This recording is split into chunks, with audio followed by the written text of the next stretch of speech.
Panatag na, panatag na. Isa na namang pirata na may dobling dilaw na kombinasyon ang isinilang. Formal nang inanyayahan ni Luffy si Loki na sumali sa Straw Hat Crew. Ang magandang balita, sa wakas tumaas na ulit ang kabuuang bounty ng 10 kasamahan. Ang di gaanong magandang balita, baka mawala na kay Zoro ang posisyon bilang right-hand man.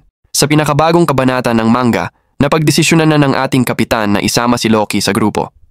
Sa totoo lang, ang pagsama ng prinsipe ng mga higante sa Straw Hat Crew ay malaking dagdag. Parang naglagay ng pakpak sa tigre. Kitang-kita ng lahat ang kanyang galing. Sa isip mo na lang, gaano kalaking banta siya sa tingin ng 5 matatanda, pati si Shanks kailangan pang humingi ng tulong sa mga higante para lang mapabagsak siya. Sa lakas ng isang hampas ni Loki, ilan ba sa New World ang kayang sumabay sa kanya?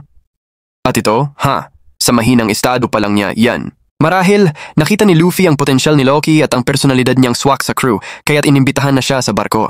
Sakto rin, kulang pa sila ng kasamahang higante at may bakanting posisyon bilang lookout. Perfect si Loki para rito dahil sa taas niya, mas malayo ang naaabot ng paningin niya.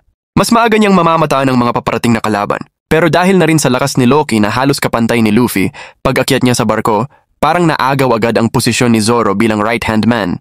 Kaya di na nakakapagtaka kung bakit medyo hindi natuwa ang mga pakpak ng hari sa bagong kasamahan. Pero kung iisipin, mas marami ang benepisyo kaysa abala. Sa mga susunod na laban, siguradong malaking tulong si Loki. Halos magkapantay ang kanilang lakas, kaya siguradong magiging kapanapanabik ang mga laban. Siguro naman, di papayagan ni Oda na si Sanji, na bago palang umabot sa antas ng Emperor, ang lumaban agad sa isang dating Navy Admiral, di ba? Ngayon may isang tanong na bumabagabag sa fans ng One Piece. Ang haba ng Thousand Sunny, 38 metro lang.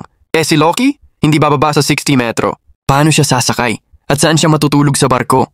Makakakilos kaya siya ng maayos? Maliban na lang kung si Loki na mismo ang magdadala sa crew ni Luffy sa kanilang susunod na pakikipagsapalaran. Actually, baka makatulong dito ang kuwagong nasa library. Ang prutas ng kapangyarihan niya, kayang palakihin ang mga bagay sa paningin niya. Kung ganun, baka kayang palakihin din ang Thousand Sunny at hindi na kailangang palitan ng barko ang Straw Hat Crew. Pero sapat ba ang pagkain nila para sa kanya? At kayanin kaya ng Thousand Sunny ang bigat ni Loki?